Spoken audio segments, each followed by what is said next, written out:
Hey, how's it going, everybody? It's RC Maxfield here alongside Lyle Leong Jr. Welcome into the Back to 12 podcast. Lyle was jamming out right there to the Mhm. intro music, as he should, and it's a big time weekend out in the 806. I'll be there. Lyle will be there.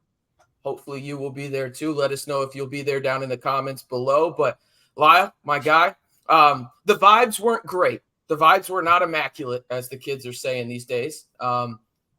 Early on in the week. They're getting a little bit better now, moving towards the game and everything like that. But how you doing, man? We haven't talked since the Wyoming game. How are you individually? Oh man, in heaven right now. Football season. I get to coach a little bit. I get to watch a little bit. Get to be around football, good people, and so man, it's going good. Just enjoying this time. It comes and goes too fast every single year. So, anytime I get to be around it, hang around it, watch it. I mean, I got football. I got two screens in my office. I'm talking football with my brother RC. Get to go hang out with him and watch the game on Saturday. So I can't lie to you. I'm pumped, and we get to play a game on Friday night. So I'm super pumped, man. I can't lie. It's awesome to have football season back. I admit, as the Tech fan side of me, last night, or not last night, last weekend, I should say, not great, not ideal. We've talked about it on the channel here a lot, and we'll get your thoughts here in a minute on it, Lyle. But I'm kind of past it at this point. We'll talk about Joey McGuire here and what he said at his press conference earlier in the week and kind of give our thoughts on it in terms of he's okay if fans are angry. It was probably the first time I've ever heard a coach say something like this. And I love the transparency. We'll show that clip. And we'll also, really talk about can actually Texas Tech beat Oregon at home, a team that I personally think may be the best team that they play all year. And he happened to play them on Saturday in week number 2. And then to round out the show, I didn't even tell Lyle about this. I'm putting him on the spot with each and every one of them. He's going to have to pick the 5 games of the week, in my opinion, and give me the score Mm, and which side of the odds he's taking. He has no mm, idea what games they are. Okay, mm, people. I will say this. I'll give him a hint. Yes, Coach Prime is involved. All right, Coach mm. Prime is involved. By the way, how about Travis Mother effing Hunter, huh? That kid's crazy. That's Yeah, crazy. he's probably one of the only dudes right now I'd ask for an autograph. I I need it. think I knew he was him before, just from following a little bit of recruiting. Obviously, former number 1 overall player, committed to Florida State, then said, "Nah, I'm going to go play for Coach Prime." Now followed him to Colorado too, after playing at Jackson State. Like I knew he was him, but it was awesome to see it like on a national stage, especially against TCU, because we know the history there on the Right, Texas Tech side of things, right. in TCU. But Lyle, before we jump into the Oregon aspect of it, I kind of just wanted to give you the floor because I know people are very interested in hearing what you have to say about the Wyoming game, and I get it.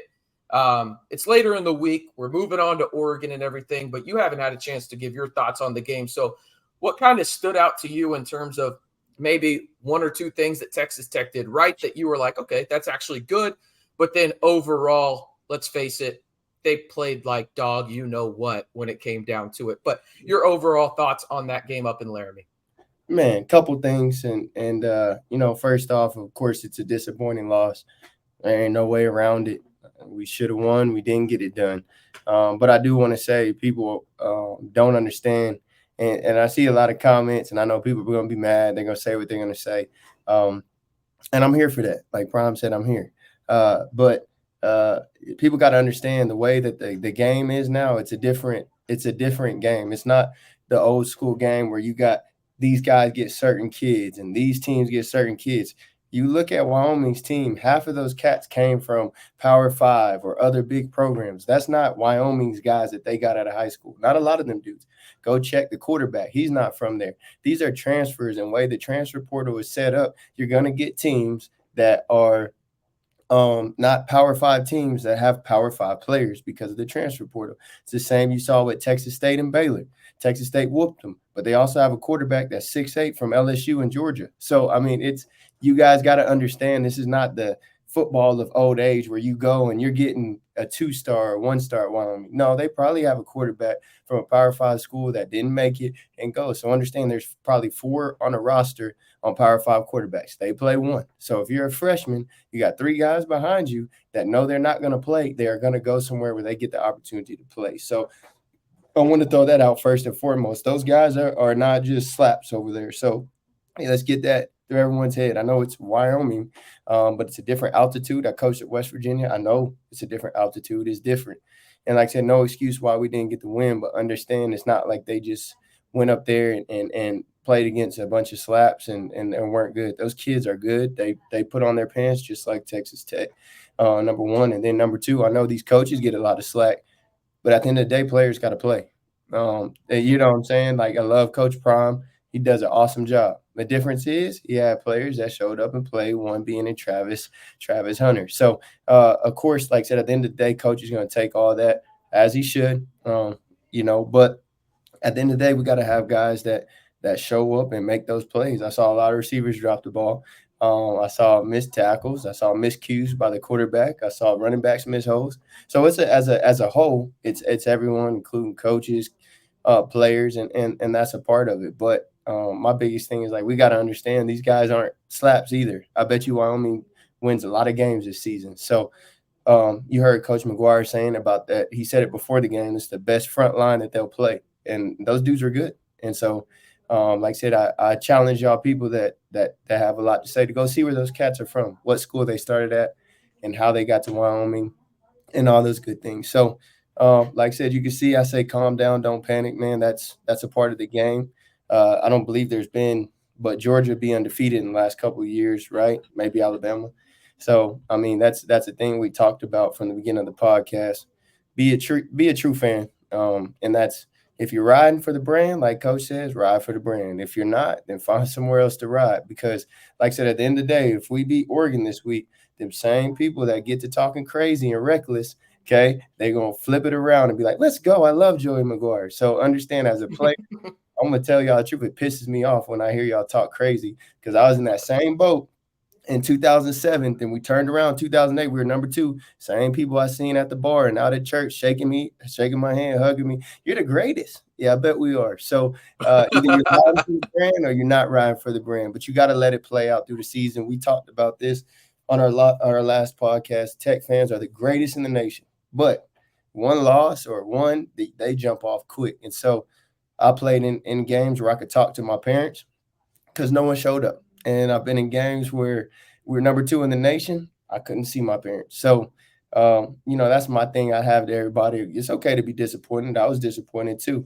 But if you're riding for the brand, ride for the brand. Because, like I said, I hear all this Kitley slander, but same time when he's putting up 50 points against Ole Miss last year, he's the greatest. I love him. So, hey, ride for the brand or not ride for the brand. But at the end of the day, you got to understand people have to make plays. So if you're telling me that Bill Belichick, okay, we watched him with Tom Brady win what 5 Super Bowls. Tom Brady's gone. He's won zero since then. So understand you got to have the players to do that. And like I said, it's not all on one player, but like I said, the difference is to me is players, quarterback play. That's a big deal. I mean, you look and say, man, well, Kitley didn't do that. Kitley does the same offense. I hear this every year. Why are we throwing the ball 30, 40, 50 times? That's what he does. That's why we got him here. And so we got to understand, when you throw that amount of times, unless you have a Tom Brady, unless you have a Patrick Mahomes, it's tough to go out there and execute every single time and throw for 500 yards and do all that stuff. So, like I said, I just want people to understand because, like I said, I don't know what boat we've been in. If Kitley would have took a head job somewhere or DeRuiter took a head job somewhere, I don't know where we'd be in this situation. So, that's just my cry to the people that I love, I appreciate. But either you ride for the brand or don't. If you don't like it, cut off your TV. You don't have to watch Tech. I promise we'll still play the game without you. I'll still be there. RC will still be there on Saturday. So if you don't want to watch, do us a favor, cut off your TV, go watch another school that you want to watch play and cheer for them. So, like I said, I know I'm going to get some slack back on that, but I just get tired of hearing people say that. I mean, they act like we've been 12-0 for 10 years in a row. We're not. We've been in the middle of the pack, except for 1 year since 2000. I don't even know since 1980. When have we been in the top three? I mean, you can count on one hand how many times we've been in the top three. So people got to understand he's working, he's building, facility wise that he got going in, the way these guys move, the things that they have. It's a big difference, man. And like I said, it takes time. This is my third year being here at Leveland. It takes time. I know. And so we just got to give them time, man, and allow them to make mistakes, allow them to grow. I want to reiterate your point too. Like, you're disappointed just like every Tech fan, but obviously you have a different outlook than, I don't know, like 99.8% of Tech fans, because there's only so many former players, right? So I think that that's important. You brought up quarterback play, and I'm not trying to start anything. There's been a lot of people on social media talking about it, and I just kind of want a one word answer, and we'll move on. Is it too early to talk about a switch? I know you said one word. I can't do one word on this one. I knew it was coming. By the way, I love a riled up Lyle. By the way, I love it because typically I'm the riled up one. I'm the ranty guy, and you're the level headed guy. And the roles are reversed here today, and I'm here. I'm all for it. I'm all for it. Yeah, man. Like I said, there's another one pissing me off, man. And I wish they could do a simulation. I could put some of you people behind a 6'5" line and have 6'3", 300-pound dudes running at you. And so once again, like I said, I think it's too early. I think it comes from a lot of different aspects. Like I said, for me, I'm always going to critique the receivers the hardest because that's what I know. That's what I do. And we talked about this in the past. I think we have good receivers. I think, like I said, sometimes I think we struggle with separation. I thought we struggled with catching the ball last game. And so, like, that's fixable. But for a quarterback, man, that's got to go through a whole defense, avoid a defensive line, go through his reads. He's got to have help. And so do I think he could have played better? Absolutely. And do I think the amount of wins goes through your quarterback? Absolutely. I think that every year, if you go back in the Big 12, the team that has won has had the best quarterback or who performed the best during that stretch, in my opinion. But like I said, I think that it was a lot of receivers that could have helped them out. I thought the O-line did pretty good, but I thought the O-line could have been a little better. In pass pro, I thought they were honestly, like, in pass protection, I thought they were really good. Yeah. Holding the block in the run game, abysmal. Yeah.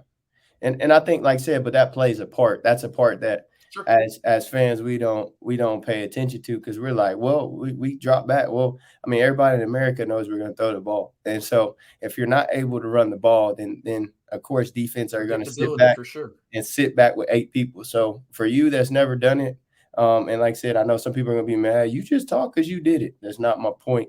My point is just this: when you look back there and see 8 people, and you got 4 receivers running a route, and there's 8 people sitting back, plus 3 guys that are trying to make their way to the backfield. To get a hold of you is tough. And like I said, you got to understand quarterback is the hardest position on the field. You have to know what everybody's doing.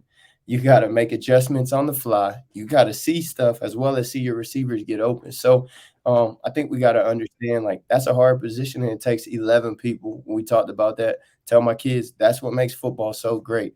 You can have a fantastic basketball player and be in a game. You cannot have one person on your team in football and be successful. Like, there's no possible way. The O-line, most important position, they have to block. Those receivers have to find a way to get open and be in the spot where the quarterback is expecting them to be. So I think, like I said, I think it's too early for that. We were in the game. It wasn't like we got blown out. It wasn't like we didn't make it happen. It wasn't like he didn't put throws on the money.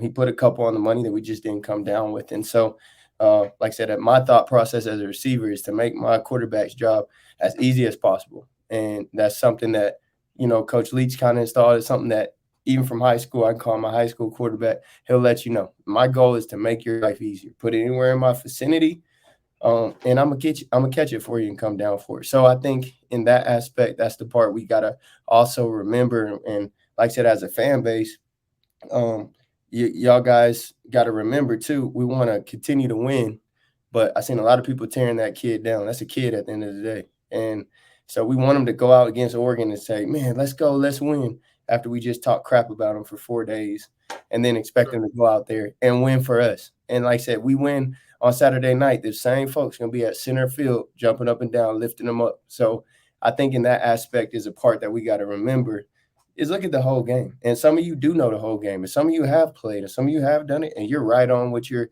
statements, and everybody's fair to say their own statement that they want to say. But you got to understand, in the game, it's a lot different when it's going fast, when you're in that moment in front of 60,000 people, however many Wyoming has, and you got to make those plays. So, like I said, I encourage people that say he sucks to tell me how many wrong routes the receivers ran, how many times they didn't get off the ball. I mean, off coverage, how many times we missed a block up front. I encourage them to tell me that number. And if you can tell me that number, I'll 100% give you the okay and let's go. But like I said, y'all don't even know what routes they're running. So how do you know the receivers weren't where they were supposed to be? And this man's waiting back there with no one in the correct spot. So, like I said, I get riled up about this just because, you got to give the man a chance. And, we got a long season. So, if he continues not to produce or they don't win, yeah, make that switch. But you got a fifth-year senior, played Power 5 before this. He won the spot fair and square, right? They had a competition, and getting to meet Coach Maguire, Coach Kitt, great men. And so I think they legitimately went out there. The best person is going to get to play. So I think he earned that right to give him a chance, and he's starting. And like I said, at the end of the day, we lost in overtime. So it wasn't like we got blown out. We should have won, of course, but we were in the game the entire time. We lost at the very end. So I think it's fair to give him one more, another game, give him a chance. And like I said, I think we got to correct, because if we're doing that boat, in my opinion, some receivers need to be switched out as well. So you got to give kids a chance. You're going to make mistakes first game. Like I said, a different place. Like Wyoming is literally almost out of the country. So I mean, you got to give them a chance. That's like it's Canada. Yeah. Wyoming is basically Canada. Yeah. So you got kids going out the country, different time zone. Is a different vibe. So I talk trash about Utah, but maybe Utah, maybe that's them and BYU, maybe because they play in Canada and throw off all the rest of these teams here in the Big 12, man. Utah is Canada. You heard it here first. There you go. Yeah. No, I agree with you on the Tyler Shough aspect. I mean, I don't think anybody's going to come out here and say he played phenomenal. Right. And if they did, they're lying to you. But I thought he did some good things. I thought he did some bad things. But I also think that that's virtually every other man that played on the roster, right? And, like, obviously the bad outweighs the good, because at the end of the day, he lost, right? And that's how it is. And, I mean, it's one of those deals where I'm not immune to it. I mean, if you listen to me on my Twitter spaces, and I know a lot of y'all do, I go off on those guys right after the game. I never make it personal. I make that abundantly clear. I never make it personal. But strictly on the field, yeah, there was a lot of guys that struggled. But we'll move on, because Wyoming's in the past. We're looking forward to Oregon now. I actually want to play this clip from Joey McGuire now, the one that Lyle has been talking about a couple times, in terms of what Coach McGuire had to say to the fans about being all in. And it's really interesting. I don't know the last time I heard a coach actually say this. So let's jump right into it real quick. There's been a lot of comments about how fans should react after the disappointing loss. How do you respond to them and encourage them to still come out, as important it is for the home opener to be? Well, there's two things. One, I think they ought to react the way they want to react. I mean, I've read all of it. Now I encourage that. Literally, I got on the plane and Debbie said, "Don't get on social media." She already knows I'm a messed up person in the head. I really am. There's a coach, and I totally understand where he's coming from. But Sark said, "Embrace the hate," and some of that stuff fuels the fire. I did recommend the players not do that, because I'm 52 years old, and what anybody says. I've been doing this for a long time. I grew up coaching in South Dallas, where football is life. Like, everything around those communities is so I've heard this, before, and I get it, man. They're fans, and I totally understand it. And trust me, I feel the exact same way. There's nothing that's been written or put in social media that I feel the exact same way. I mean, trust me, I'm saying it in my own head. And some of the comments in my own head if that would have got out on social media, you ought to have been all going like, what's this dude saying? Did he really just say that? And so I get it. The one thing I will say about showing up, and that I'll never question with the Red Raider fans and alumni, they're going to show up. They have great pride in this university. And they showed up in Wyoming. I was so proud to walk through that crowd. wearing the red and black. And, you know, I don't see anybody staying away, and I hope they don't, you know, because it's going to be a great home opener. There's so many great things going on. I mean, we're seeing iron being put up now for the second level. You've got a brand new field. The lighting's going to be incredible, and we're going to play really hard.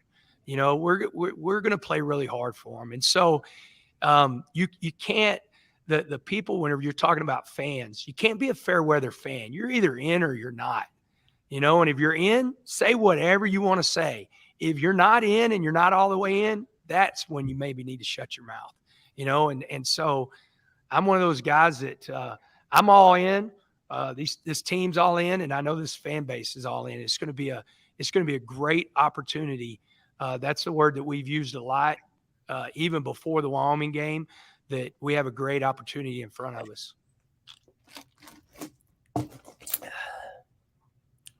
There we go, Lyle. I mean, I think it speaks for itself. Again, if you're all in, you can say whatever the hell you want. And I'm all for that, right? I mean, it's one of those things where I think in sports sometimes people struggle with that. I think in terms of what's too far if you're a fan, right? Like, people have to remember, fan is short for fanatic. Fanatics act irrationally. Like, it's in the definition of the word, right? But within reason, right? Like, if you come out and you start making things personal, all right, I'll be honest with you. That's when you get blocked, like on Twitter. When you start making things personal, that's when we're done, right? But if you go out there and you are critical of what these guys do on the field and you don't make it personal, and I think that's what Joey McGuire is saying, like, you should be upset, right? What you said earlier in the podcast, everybody that's in Red Raider Nation should be upset with the way that this team performed in Laramie, Wyoming. But don't get it twisted, right? However upset Lyle is, however upset I am, however upset you are listening, it does not even compare to how upset all 120 some odd guys on that team are, and not to mention the countless coaches and strength staff and everybody, how upset they are. So you got to put it into perspective a little bit, and you got to channel your, I guess, anger, disappointment in the right direction. But also you have to understand, hey, that game's in the past. What's it going to do to dwell on Wyoming now, outside of really cost you the game against Oregon, even more so potentially, right? So you got to let it go. And I just love the quote, honestly, Lyle, just from this transparency aspect of it. Like, I don't really give a damn what you say as long as you're all in, right? Mm-hmm. As long as you're all in. Prove to me that you're all in. And he knows everybody's all in, that, proves it to him, right? But he also understands, like, hey, like, it's social media. There's going to be a lot of shit that's said, and you just got to block it out. And I know some of the people in that building, I literally told some of my buddies, funny enough, like, when the Wyoming game happened, when it came to an end, and some of them were on social media, and on Monday, they were like, man, the team is really quiet. I was like, yeah, that's by design. I guarantee you the people in the PR department and Joey McGuire were like, stay the hell off of social media. You notice this week, Joey McGuire's only posting a couple of things and responding to people. It's recruiting and then the happy birthdays, right? That's it. He knows there's nothing he can say right now. It's all about action at this point. And he understands that. But truth be told, Lyle, I thought it was awesome to hear. And also a good question from Sean Dillon right there, too. Want to give the reporter some credit. So all in all, I mean, I'm all about what Joey McGuire had to say. Again, it just comes down to, are you all in? Yeah, and that's my thing. Former player, head coach right now. Just the amount of work that they put in is 100 times more than anybody knows. So the thing is, in comments, I'm all for comments. I hear them every Friday. I hear them every Saturday. I'm all for comments. And 99% of the time, my feelings don't get hurt because I know the work I put in. I know the work they put in. But the two things is, just sometimes I hear people like, hey, do this or hey, do that. Guys, I can't reiterate this enough. I promise you, Coach Kitley watched over 100 hours worth of film. And if anybody watched more than them, put down there in the comments how much you watch, and then I'm good with that. We can say, hey, man, I see what you're saying. So if people got to understand, if you're making those outrageous comments, cool, nothing wrong with that. If you do not know what you're talking about, like Coach McGuire says, you probably need to shut your mouth, because there's a lot of people making comments and it don't make sense what your comment says. You know what I'm saying? Hey, we should pass more. Cool. Tell us what pass play to call. Hey, we should run more. Cool. Tell us what run play will work. And that's the part as fans, I think, as a coach, that gets frustrating. And yes, you are willing that you can say whatever you want, and that's a part of it. And we love that as coaches. But understand, we put in a lot of hours. We miss a lot of time with our families. So when we go with a game plan, it's not something that we just showed up and said, hey, today I'm going to look out on the field and kind of figure out what we're going to do as we go. So that's my biggest thing. Say what you want. And I love that. I think that's what makes sports so amazing. But in your comments, if you don't know what you're talking about, I probably would just kind of go back and do my research before I say something. Like I said, we talked about this last year. My worst thing is throw it in the middle or throw it to the right. I hate that with a passion because there's no play. I need a play. I need a coverage. It's the tight ends. It's the tight ends, Lyle. He didn't use them.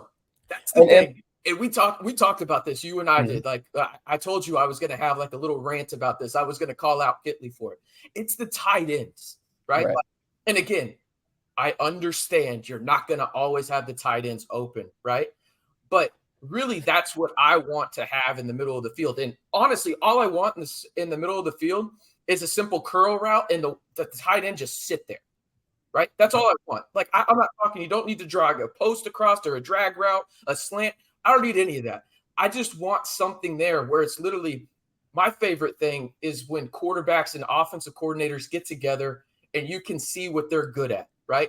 Tyler Stuck is good at throwing across the middle of the field, right? He's not bad at throwing outside. Is he great?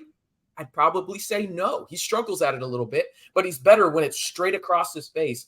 And it's hard to miss a guy that's 6'6" or 6'9". And I'm not saying do it every play. I'm not. Right. No. They're on plays that's like a safety blanket. Right. And like that's legit. That's legit. Tight ends. Hey, I agree with that. That's a great, you came in that aspect, and that's awesome. That's what fans are about. But when you just say, hey, throw it in the middle and you don't have nothing to go behind it, okay, that's when I have a problem. And then secondly, you said we're good at what? Throwing it where? And he's throwing it good at the outside to a degree. But he's better at throwing it. He's better at throwing it where? I think in the middle. Okay, and so defenses watch film. Sure, and they know 100%. that as well. I agree with that. And so 100%. that's what I'm saying. Like as far as that, yeah, it sounds good, but at the same thing that we're saying, if the fans can see that they watched over 100 hours of film on the defensive side, this is people's livelihoods. This is a defensive coordinator trying to become a head coach. Like this is life to them. So yes, that I agree with you on the tight ends, but I guarantee you that they were like, hey, man, this dude is not as good throwing to the outside. I guarantee you they came up with a game plan, whether it be cover 2 Tampa, where they send somebody in the middle, whether they play spy and put somebody, whatever the case. That's exactly what they were doing. They were spying. 100%. You know what I'm saying? And so they know that. And so that's the part, too, that as a coach is frustrating when you're like, yeah, I like that. But the same thing that I see as a coach, like I'm watching a defensive film who we play Friday. The same thing I'm thinking on offense, right? Their defense is looking at our offense and being like, dang, this is what they're good at too. So yes, it's you gotta be a fan, but just understanding that part of it. And I think, as a head coach, he's always going to say the right things. I mean, you have to. If not, you won't be the head coach. 100%. But just in those aspects, I love fans' comments. And like even there's some comments that I've heard that, are absolutely right. I've heard some comments that made me a better coach. But it's just in those things when you bash and you don't even have a clue, what you're doing. Like I can live with that. I love that. Throw it more in the middle. Yes, they game plan for that. But hey, use a tight end. That's legit. But like I said, when I hear people just say throw it in the middle, like to who, to what kind of coverage are they doing? What's you know what I'm saying? They're with the quarterbacks every day. So in his head, he may be like, man, we throw it better to the outside. They're going to give us outside. So I think it's just a lot to that aspect in fans. And you, of course, say what you want because it makes sports great. But just like I said, the craziness I've seen is like I saw somebody on Twitter being like, we should just blitz them every play. Well, guys, that's not realistic. Look what happened when you did that. They won the game. So that's what I'm saying. Fourth down. When you bash and you come with something like it's hard for me to see. But like I said, legit, like what you said, I thought that was freaking awesome. I think that's a great point. And you never know. Kit could be listening to this and also run a drag route. Kitley, if you're listening, run a drag route. I want drag routes. Like run a drag route where they rub with McCray and Miles Price and see if the defenders run into each other. I'm all about it. I love a good drag route. People hate on drag routes.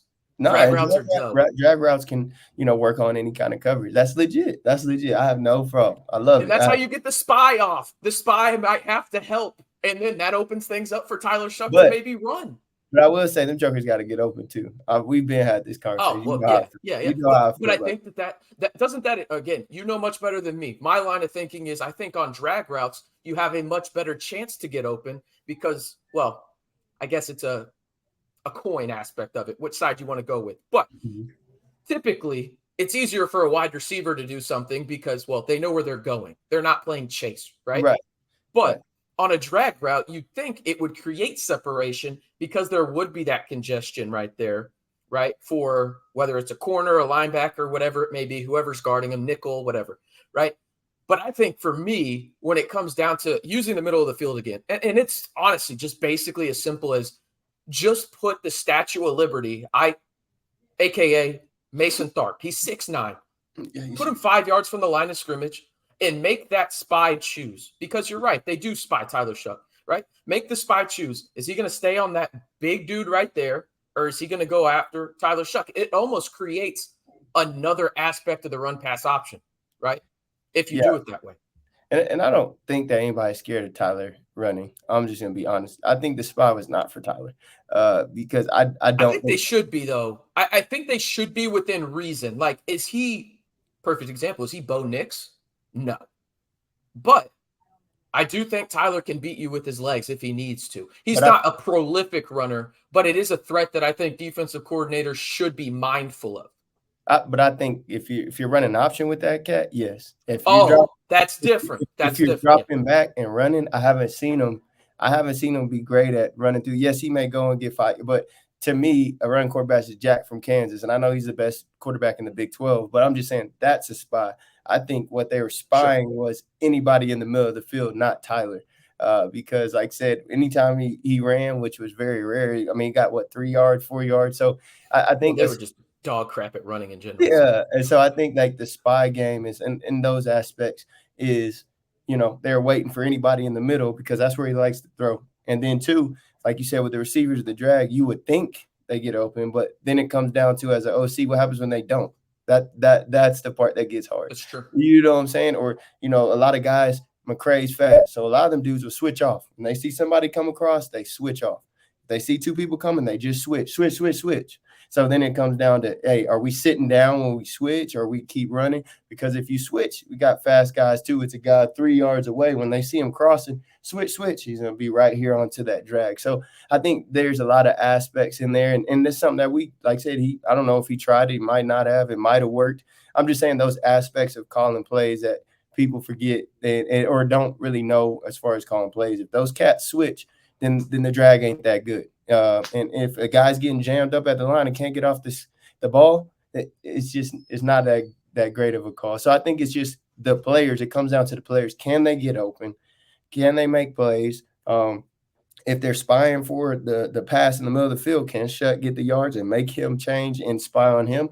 And we could throw it over like the players have to be able to make plays to do that. Like I said, we can watch a lot of Alabama plays and a lot of Texas plays, in my opinion. To me, I don't think they're calling anything different than we are. The difference is you got cats making plays, and I think that's what it comes down to.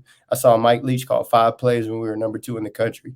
Came down to having Michael Crabtree, Baron Batch, Shannon Woods, Detron Lewis, Danny Amendola. You know what I'm saying? Those cats right there make a big difference. So when you got cats that make plays, and I've been a part of it my whole life, my high school coach called 3 plays, and we went 24-2, literally 3 plays. I think it comes down to, at the end of the day, players got to play. We recruited these cats to come in here. Yes, coaches can make adjustments. Yes, coaches can do that. But I promise, at the end of the day, there's some cats, for example, Michael Vick in college. I guarantee you they didn't have the perfect game plan. The difference was Mike Vick ran around there and then ran 75 yards to the end zone. Sure. And people are like, man, that OC is good. No, your quarterback's freaking good. And so I think we got to, put it on both sides. And coaches are always going to take that. I'm going to take it every week. I know Coach McGuire, Kitley is going to say, no, that's my fault, not his fault. But some of that blame got to go on the players too of making plays. And like I said, I've seen Crabtree get triple teamed and still make catches. And was it a great play call? No. Graham probably threw it in a good spot, and Crab probably was a bad man. So I think we got to add those. i.e. the Texas game. Yeah, yes, and don't get me started on that. But I think that it just comes down to our guys going to make plays when it counts, and there's never going to be a perfect game. And so, just case for those who don't know, as an offensive coordinator, as a defensive coordinator, it's a guessing game. You think they're going to do something, so you're going to make a call. They think offense is going to do something, so they guess a call. So it's really a guessing game in the aspect of tons of hours of watching film. But at the end of the day, it's a guessing game, and it comes down to who's going to make plays. And so, like I said, I think Georgia won the national championship last year, correct, by a long shot. And how many people did they have drafted off their team? 15. You know what I'm saying? So there's a correlation there, fine folks, that you get 15 NFL players, you're probably going to win a lot of games. And so I think we just got to let these kids grow. I mean, we have some cats that's been a part of this program for a minute, but we also have cats that are just getting into this program. And to be fair to Coach McGuire, this is second year, right? Some of y'all been working a job for 5 years and ain't good at it. So, I think we got to just call me out, Lyle. Just say my name, damn it. I think we got to give them a chance, man, and just be fair to them too, man. Like I said, Tech was not relevant the last couple of years. Tech hadn't had this much excitement. Tech hadn't had stuff being built, and this man took us to the best season we've had in a long time. The man had one loss, and everybody's going berserk. And so, to me, it's crazy. And as a fan base, man, that's the only negative I would ever say about Texas Tech is just sometimes the fan base, man, they're the best in the nation, but you can have one loss. We were number 2 in the country. We lost to OU that one year. We were 11-1, and we played Baylor that next week. Guarantee it wasn't more than 3,000 people at the game.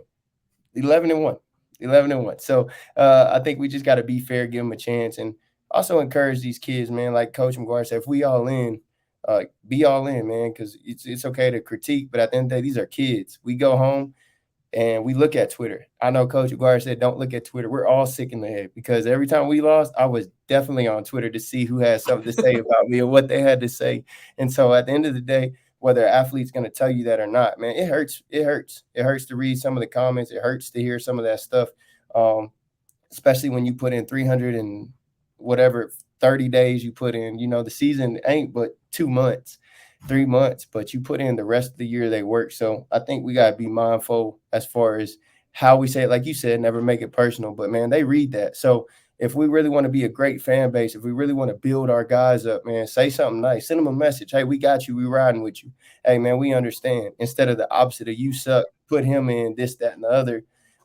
This kid, like I said, these kids' lives, man, this is all they do. And like I said, they're representing for us and they're trying their best. And so I think we just got to be in that aspect, still be fans, still say our talk, because that's what makes it fun. But when it comes to kids, man, let's encourage our kids. So this week against Oregon, man, we should be trying to build his confidence up, not bust them down for the biggest game of the year. And I think, like I said, I think they're going to come out and you're going to see a different team.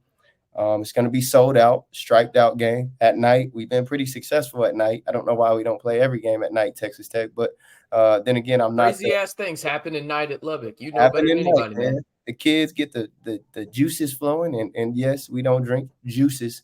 We are all holy at Texas Tech, and so only 21 and over. 21 and over. We get those juices flowing, and it's rocking. So that's one thing I could say, man. I think I got to play 2 night games here. Maybe 3 in my whole time here. And man, there's nothing like it. Like there's no better stadium at night when it's rocking, especially when everyone shows up and shows out, man. So I think, like I said, man, I know y'all had to hear me go on a tangent today. I know I took shots at some of y'all, and that's fine. If you want to take shots back at me, I'm all for it. But just remember, man, at the end of the day, man, we riding for the brand. We got excitement that we have not had. I know I lived here for 3 years and I support as always, but I mean, I'm finding a way to get to these games, finding a way to get to practice because of what Maguire is doing, the way he makes me feel as a former player, and high school coaches in general. And you can see with our recruitment, the quarterback went off the other day. You know what I'm saying? And that's that's a testament of what's coming. But y'all got to give the man some time, and it's going to be some mistakes. And so stay tuned, people. Stay tuned, ride for the brand, as Coach says, and And I think it's going to turn around. I think everybody's going to be really happy with the outcome of this season. I really do. Switching gears, I know we're about 40 minutes into the podcast. Appreciate everybody staying with us. We had some tangents today. Sorry, guys. I love y'all. No. We don't apologize. We don't apologize for tangents. We don't do that around here. Lord knows. If you follow me on Twitter or even just have seen 4 seconds of any video we've ever put out, I am a tangent machine. Let's transition though. You talked about Oregon a little bit. You think they bounce back this week? Don't give me your score prediction or anything. Mm-hmm. But do you think they bounce back? And what area do you think Texas Tech has to bounce back in the most to, let's face it, pull off the upset, right? Like the hype for this game that we had just even 7 days ago, right? Like a week ago. Most of it, I would say, is gone, right? Or it's dampered, right? And rightfully so. Again, you lost that game against Wyoming. You played like crap for a majority of it, especially the second half offensively, right? But again, it's last week.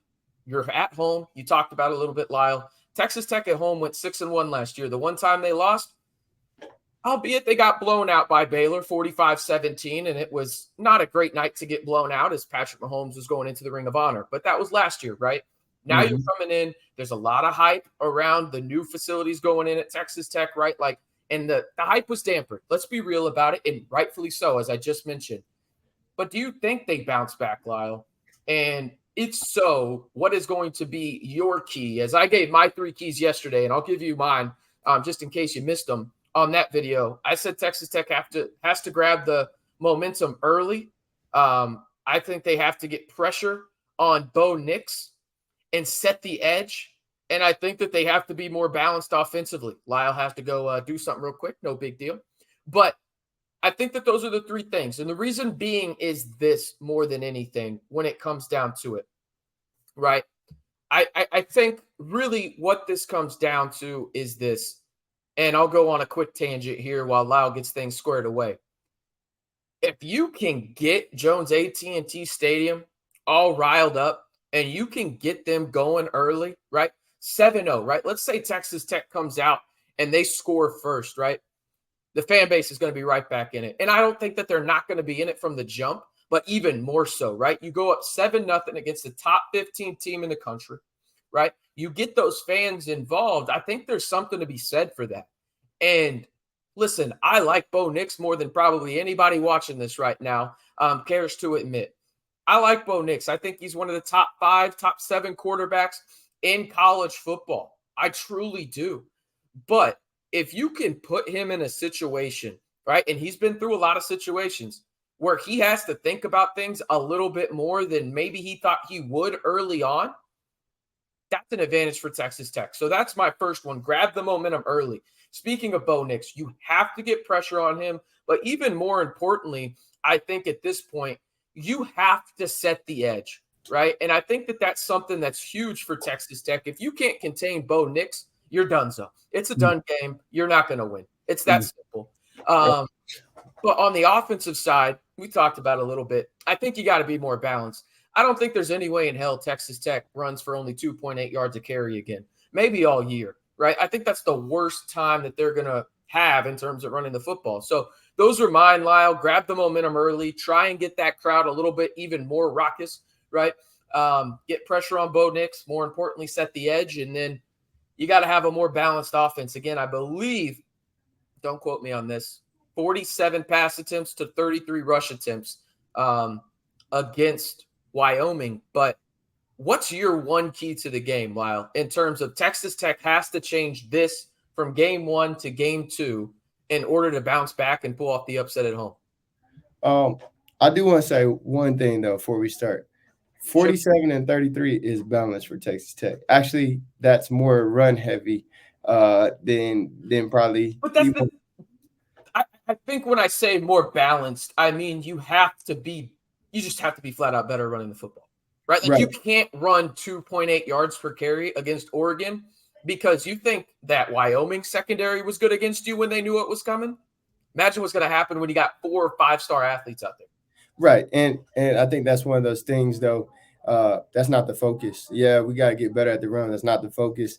This is what we wanted. This is what we got. So I think everybody's got to understand that. I could promise you, we're going to throw the ball double what we run the ball. That's going to be the game plan. Like I said, it was when Leach was here.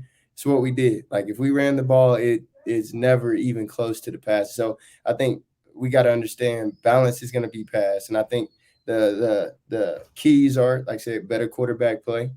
He's got to be better in the quarterback play, make all the decisions, which it's dang near impossible, but got to make better decisions. And I think it comes down to receivers making plays. I mean, bottom line, I think that's what it comes down to is making plays. Can we get separation? Can we catch the ball? And can we make plays? If you're going to be in a heavy throw offense, receivers have to make plays. It'd be different if we were a run offense and I say, hey, O-line's got to do this, running backs got to do this. But if we're going to throw the ball 75% of the time, guys have to make plays. And when I say make plays, not the wide open catch the ball plays. That's expected. We got to be able to make those 50-50 plays. And not every time. It's impossible, but we have to win on 50-50 balls. If we throw the ball 10 times, we got to win 6 times on the 50-50 balls. And because we're going to get those opportunities where they're wide open. We're going to get those opportunities where he calls great calls. But it comes down to, can we make plays over their plays? And I think defensively, it's just slowing it down. I think, in my opinion, it's going to come down to who's the best in shape. We got a team that likes to go fast on both sides. And so what do you think the heat plays a factor? No, I really don't. And I think everyone says that, but I know people are like, man, they're not used to this heat. But in case people don't know, they train 330 days out the year. So, I mean, yes, you may be a little hot, but you got things that you got the Gatorade chews, the Gatorades, the salt pills, at that level, you have so many things to help you. I don't think it plays a huge factor. Can they feel the heat? Absolutely, because it's going to be hot. But, I mean, the game's on TV, so after you get out all the TV timeouts, I mean, you may play one quarter in the hot. By the second quarter, it's going to be cool. It's going to be cooled down due to commercials, due to the game and all that good stuff. So, like I said, I really think one quarter, like I said, if it affects them at all, it's going to be that first quarter. It's going to be early. Yeah, we need to jump in front early. But I really do think it comes down to conditioning because both of these teams have the similar offenses. They want to move fast. They want to get down the field. So, to me, it comes down to defenses. I kind of felt like our defense got a little tired in Wyoming a little bit. So, I think it's going to come down to guys that are going to be able to sub in to help because of the pace that they want to do, and then being able to withstand being out there going no hurry. But at the same token, I mean, that's what they go against every day. So I think it plays in both teams' favors, honestly, because that's what they see. I think Wyoming was a little different than what we're accustomed to in the Big 12 and what we're going to see defensively. But I think it's going to come down to who has who's better in shape and who's going to make those plays, those 50-50 plays.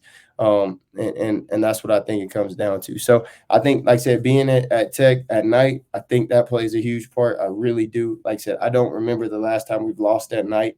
I could be wrong. It was Baylor. But, I mean, yeah, that was Texas plays. It's just weird, man. It's just weird. Like, sorry, turn the volume down if you're around children.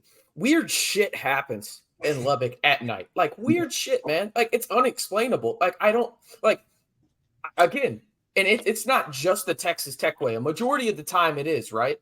Right. But, like, again, I've seen Oklahoma State come in here and just beat the brakes off of Tech, right? Like, at night. I've also seen Texas Tech beat the brakes off of other teams at night. Like, it just weird things happen. And I think this is a perfect segue into our week 2 college football picks. We can start with Tech.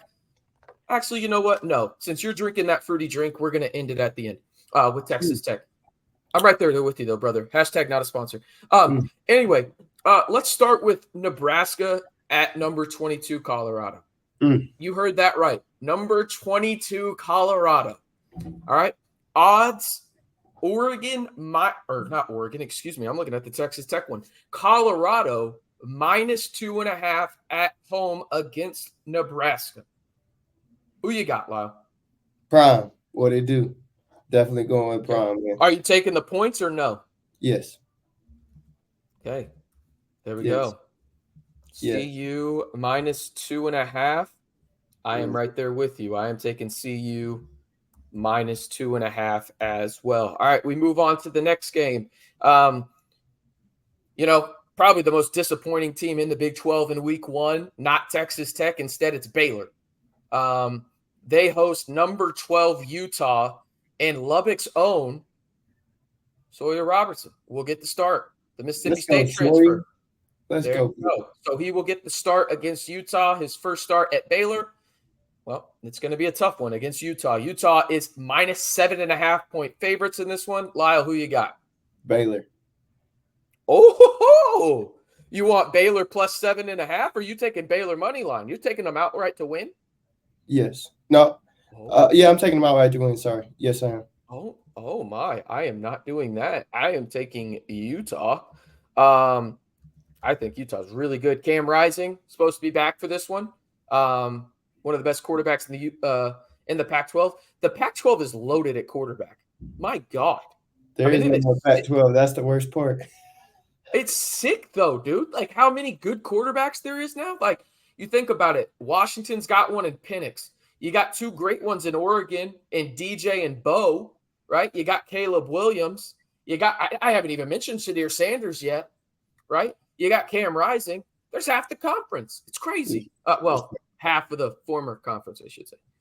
Anyway, I'm going to take Utah. I'm just going to take them to win money line. That bit me in the ass last week when I took TCU to beat Colorado, and it ruined my parlay. But whatever. I'm not bitter or anything, Lyle.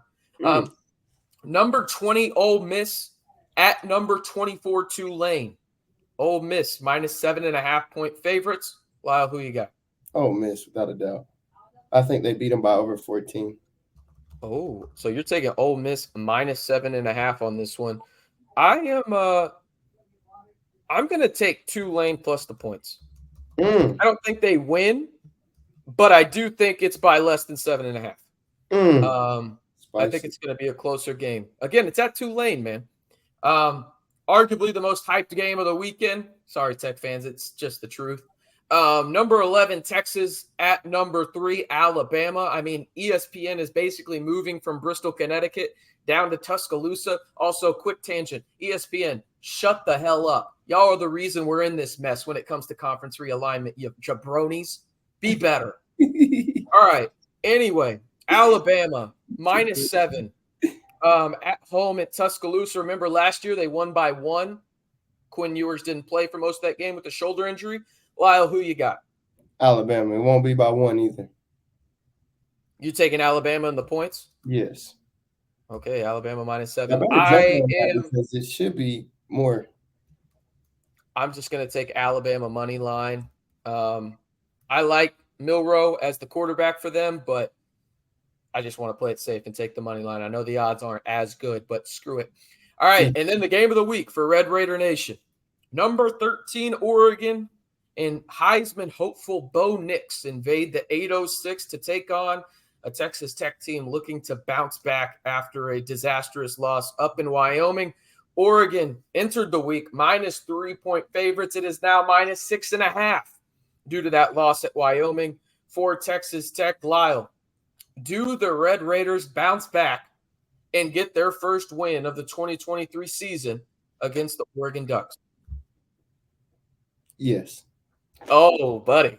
So you're taking Texas Tech money line, boy. Okay. 6 o'clock at night, I'm taking it. I'm not going to lie to you, Lyle. I am perplexed on this one. I really am, because I said it in other videos on the channel this week. Obviously, my heart wants to take Texas Tech. And I've told my fiance this too, and she's just flat out said I don't care, which is 100% fair. But I'm like, my heart tells me Texas Tech is going to win this game. My head tells me I'm an absolute fool if I follow my heart, right? Like an absolute fool. But the thing I trust most when it comes to picking games, Lyle, is my gut.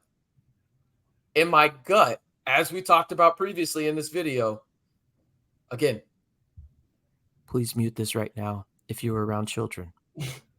Weird shit happens in the 806 at night, and it can go either way. I don't see a way where Texas Tech shits the bed again. I just don't see it, right? And if they do, all right, let's put the panic alarm on. Because this is the game that you have to give everything you got, right? And if we don't see that, and I don't think we will, all right, let's sign the alarm, right? I think this game is going to be ultra close. I really do. I know that there's been a lot of Texas Tech fans, a lot of Oregon fans too, in the comments saying Texas Tech is going to lose by 3 touchdowns.